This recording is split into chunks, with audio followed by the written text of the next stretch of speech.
बहुत समय पहले की बात है। एक जंगल में बूढ़ा कमजोर बगुला रहा करता था। बगुला इतना कमजोर हो चुका था कि अब उसे शिकार पकड़ने में भी बहुत समस्या उठानी पड़ती थी। एक दिन बगुला एक तालाब के किनारे बैठा हुआ तालाब के अंदर की मछलियों को हसरत भरी नजर से देखे जा रहा था। तभी एक मछली बगुले को देखकर बोली, क्या बात है बगुला भगत, इतनी गौर से क्या देख रहे हो? मैं 2 दिन से भूखा हूँ। कमजोर होने के कारण मैं कोई शिकार नहीं पकड़ पा रहा। इस संसार में जो भी जन्म लेता है उसे 3 दौर से गुजरना ही पड़ता है, बचपन, जवानी और बुढ़ापा। तुम अपने जीवन के 2 दौर देख चुके हो, अब तीसरे का भी आनंद उठाओ। ये सुनकर बगुला क्रोधित होते हुए उस मछली से बोला, तुम अपने आप को समझती क्या हो? जब मैं जवान था तब किसी मछली की मुझसे बात करने की हिम्मत नहीं होती थी। लेकिन अब तुम जवान नहीं हो, अब जवान मैं हूँ। तुम हंसकर मेरा मजाक उड़ा रही हो? तुम इसी काबिल हो बगुले भगत। मैंने तुम्हारे चर्चे अपनी माँ और अपनी दादी से सुने हैं। जब तुम जवान थे तब तुम बहुत ही बुरे स्वभाव के थे। अब तुम बूढ़े हो चुके हो, इसलिए तुम्हारा मजाक उड़ाकर मैं तुमसे अपने पूर्वजों के साथ किए गए दुर्व्यवहार का बदला ले रही हूँ। बस इतना बोलकर मछली बगुले का मजाक उड़ाती हुई वहाँ से चली गई। बगुला उदास होकर जाती हुई मछली को देखकर अपने आप से बोला, काश मैं जवान होता तो इस स्वादिष्ट मछली को जरूर खाता। मगर बगुला नहीं जानता था कि इस दृश्य को दूर से एक कबूतर बैठा हुआ देख रहा था। कबूतर तुरंत उड़ता हुआ मीनू मौसी और रानू चिड़िया के पास जा पहुंचा और उन दोनों की ओर देखकर बोला, जब से मैंने बगुले का हाल देखा है तब से तो मुझे बुढ़ापे से डर लगने लगा है। रानू चिड़िया चौंकती हुई बोली, तुम कहना क्या चाहते हो? रानू, आज मैंने तालाब के किनारे एक बूढ़े बगुले को देखा। मैंने देखा कि किस तरह से एक मछली उसके बुढ़ापे का मजाक उड़ाती हुई वहाँ से चली गई। वो बेचारा बगुला 2 दिन से भूखा है। कबूतर की बात सुनकर रानू चिड़िया उदास होती हुई मीनू मौसी की ओर देखकर बोली, मीनू मौसी, क्या हम भी जब बूढ़े हो जाएंगे तो क्या हमारा भी हाल बगुले की तरह होगा? नहीं रानू, ऐसा कुछ नहीं होगा, क्योंकि हम सभी अपने बुढ़ापे का इंतजाम करके चलेंगे। और रहा सवाल उस बगुले का, तो उसके बारे में सुनकर मुझे बुरा लग रहा है, लेकिन कोई भी किसी का ऐसे ही मजाक नहीं उड़ाता। ये सुनकर रानू चौंकती हुई बोली, आप कहना क्या चाहती हैं मीनू मौसी? देखो, कबूतर ने केवल उस बगुले का बुढ़ापा देखा है, क्या पता वो जवानी में कैसा हो। जो भी हो मीनू मौसी, हमें उस बगुले की मदद करनी चाहिए। हम उसकी मदद भला किस प्रकार से कर सकते हैं? हम तो स्वयं कमजोर पक्षी हैं और हम सब शाम तक मेहनत करके बड़ी मुश्किल से स्वयं अपना पेट भर पाते हैं। इतना बोलकर मीनू मौसी वहाँ से चली गए। मगर रानू चिड़िया के दिमाग में बार बार बेचारे उस बूढ़े बगुले का विचार आ रहा था। रानू चिड़िया ऐसी उधेड़ बुन में उड़ती हुई जंगल के दूसरे छोर पर जा रही थी कि तभी उसकी नजर एक चील पर पड़ी। रानू चिड़िया ने देखा कि उस चील के इर्द गिर्द बहुत सारे पक्षी गोल घेरा बनाए हुए बैठे थे।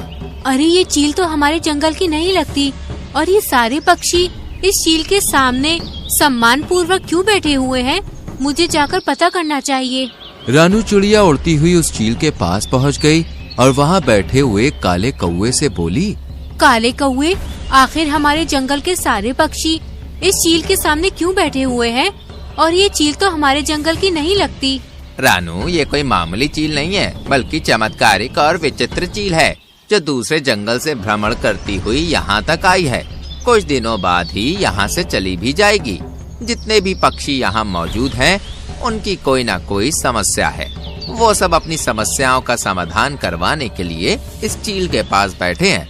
रानू चिड़िया हंसते हुए काले कौवे से बोली, मुझे तुमसे ऐसी अंधविश्वास भरी बातों की उम्मीद नहीं थी। नहीं रानू, मैं स्वयं अपनी आंखों से इस चील का चमत्कार देख चुका हूँ। तभी वो चील रानू चिड़िया की ओर देखकर बोली, मैं कोई पाखंडी चील नहीं हूँ, मुझ में वास्तव में चमत्कारिक शक्तियाँ हैं। मैं कैसे मान लूँ? तो फिर तुम मुझे बताओ, तुम क्या देखना चाहती हो कि तुम्हें विश्वास हो जाए कि मैं एक चमत्कारिक चील हूँ? हमारे जंगल में एक बगुला बूढ़ा हो चुका है। बूढ़े होने की वजह से बेचारा वो शिकार नहीं कर पा रहा है। उसे कई कई दिन तक भूखा रहना पड़ता है और जंगल के प्राणी उस बेचारे बगुले का उसके बुढ़ापे का मजाक उड़ाकर चले जाते हैं। अगर तुम वास्तव में चमत्कारिक चील हो तो फिर तुम कुछ ऐसा करके दिखाओ कि वो बगुला दोबारा जवान हो जाए। रानू चिड़िया की बात सुनकर चील रहस्यमयी अंदाज में रानू चिड़िया से बोली, हमें प्रकृति के नियमों के खिलाफ नहीं जाना चाहिए। जो एक बार बूढ़ा हो चुका है उसे बूढ़ा ही रहने दो। तुम प्रकृति के नियमों को समझती नहीं हो। कहीं ऐसा न हो कि तुम्हें बाद में पछताना पड़े और दोबारा मेरे पास आना पड़े। सीधे सीधे ये क्यों नहीं कहती कि तुम एक पाखंडी चील हो और झूठ बोलकर यहाँ के पक्षियों को भ्रमित कर रही हो। रानू चिड़िया की बात सुनकर चील क्रोधित होती हुई बोली, ठीक है, अगर तुम यही चाहती हो तो यही सही। इतना बोलकर उस चील ने जमीन में रखा हुआ एक दाना रानू चिड़िया के पास फेंक दिया और रानू चिड़िया से बोली, ये एक चमत्कारिक शक्तियों का अभिमंत्रित किया हुआ दाना है। जाओ जाकर इस दाने को उस बगुले को खिला दो।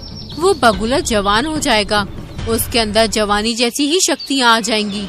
चील की बात सुनकर रानू चिड़िया उस दाने को उठाकर तुरंत उस तालाब के किनारे बैठी हुई बगुले के पास पहुंच गए और उसे सारी घटना बताते हुए बोली, जब मुझे कबूतर ने तुम्हारे बारे में बताया तब मुझे तुम्हारे लिए बहुत बुरा लगा, इसलिए मैं तुम्हारे लिए चमत्कारिक दाना लाई हूँ। तुम जैसे ही इस दाने को खाओगे दोबारा जवान हो जाओगे। फिर तुम्हें भूखा नहीं रहना पड़ेगा और ना ही कोई तुम्हारा मजाक उड़ाएगा। चील की बात सुनकर बगुला खुश होते हुए रानू चिड़िया से बोला, तुम तो वाकई बहुत अच्छी हो रानू, मैं इस दाने को जरूर खाऊंगा। जैसे ही बगुले ने विचित्र चमत्कारिक दाने को खाया वो दोबारा से जवान हो गया। बगुले के दोबारा जवान होते ही रानू चिड़िया खुश होती हुई वहां से चली गई। रानू चिड़िया के जाते ही बगुला अपने आप से बड़े ही घमंडी अंदाज में बोला, अब तो मैं दोबारा जवान हो गया हूँ, अब मैं इस तालाब की सारी मछलियों को खा जाऊंगा। तभी बगुले की नजर एक सुंदर मछली पर पड़ी। बगुले ने बड़ी ही बेदर्दी से उस सुंदर मछली को अपनी चोंच से दबोच लिया। सुंदर मछली बगुले से बोली, मुझे छोड़ दो। नहीं, तुम तो मेरा भोजन हो और केवल तुम ही नहीं बल्कि तालाब में रहने वाली सभी मछलियां मेरा भोजन है, मैं सबको खा जाऊंगा। बगुले ने उस मछली को मार दिया और उसे बड़े ही शौक से खाने लगा। शाम तक बगुले ने तालाब की आधी मछलियां समाप्त कर दी। जो मछलियां उसे स्वादिष्ट लगती वो उसे खा जाता और जिन मछलियों में उसे स्वाद नहीं लगता तालाब के किनारे उन्हें फेंक देता और वो मछलियां तड़प तड़प कर मर जाती। अगले दिन कबूतर अपने पुत्र जो कि एक बच्चा था उसके साथ वहां से गुजर रहा था। कबूतर अपने पुत्र को उड़ना सिखा रहा था। तभी उसकी नजर बगुले पर पड़ी जो कि जवान हो चुका था। कबूतर अपने बेटे के साथ तुरंत उस बगुले के नजदीक पहुंच गया। तुम्हें जवान देखकर मुझे बहुत ही अच्छा लग रहा है। तभी कबूतर की नजर वहां मरी हुई मछलियों पर पड़ी। ये तो तालाब की मछलियां हैं।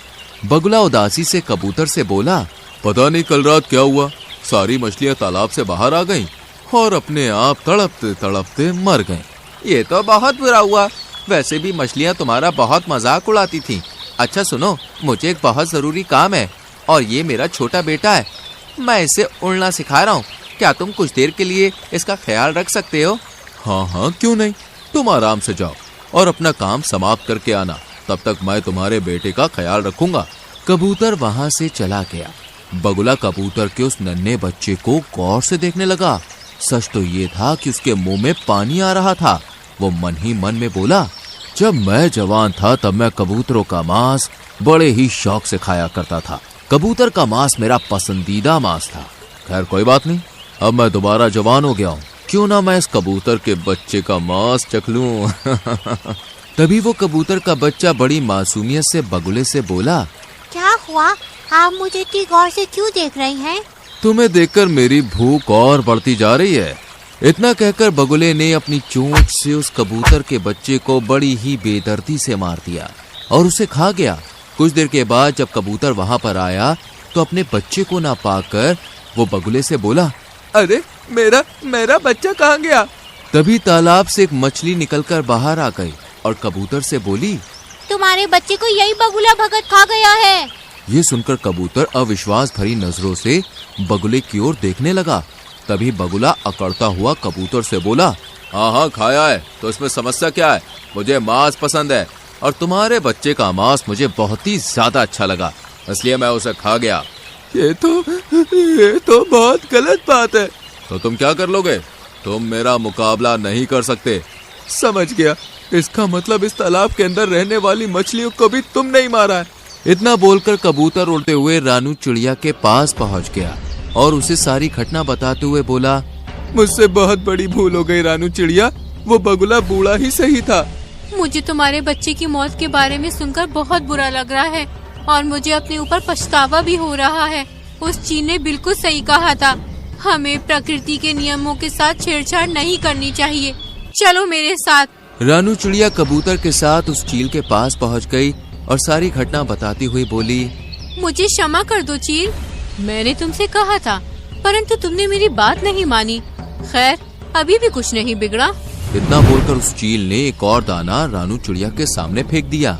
इस दाने को उस बगुले के ऊपर फेंक देना, वो दोबारा बूढ़ा हो जाएगा। रानू चिड़िया तुरंत उस दाने को लेकर उस बगुले के पास पहुंच गई और ऊपर से उसने वो दाना बगुले के ऊपर फेंक दिया। दाना शरीर से स्पर्श होते ही बगुला फिर से बूढ़ा हो गया। अरे ये मेरे साथ क्या हो रहा है? मैं तो फिर से बूढ़ा हो गया। तभी रानू चिड़िया क्रोधित होती हुई बगुले से बोली, तुम बूढ़े ही अच्छे लगते हो बगुले, जो मैंने भूल की थी उसे मैंने सुधार दिया। इतना बोलकर रानू चिड़िया वहां से चली गई और बगुला दोबारा बुढ़ा और कमजोर हो गया।